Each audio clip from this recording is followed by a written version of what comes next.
Avvalambor assalomu alaykum, qadrbalat qadrdonlarim. Biz mana Farg'ona viloyati Yazovon tumanidamiz. Bilasizlar, bundan 2 yil oldin kavrak o'simligini ekkandik, ko'chatlarni ustozlarimiz o'gitlar bilan.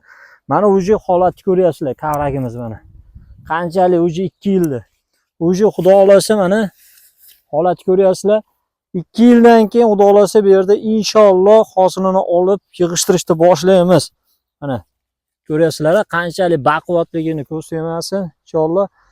Endi mana chiqmagan joylarimiz bor, ayrim chiqmagan joylarimiz bor ekan. Xudo xolasa kuzga o'sha noyabrda 20-chilarga o'sha bu yerga yana ko'chatini qadoqlaymiz chiqmagan joyga.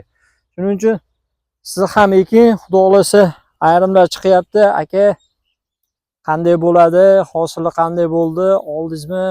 Yo, biz ustozlarimiz 16 yildan beri bu kavrak mahsulotini olib yaxshigina daromad qilyapti. Shu ustozlarning orqasidan ketib biz ham o'zi boshladik. Xudosi 2 yildan keyin olamiz. Mana o'zi ko'ringlar qanaqa ko'tarilganini. Ko'z tegmasin, alhamdulillah. Sizga ham tavsiya qilib qolamiz. Sog' bo'linglar, salomat bo'linglar.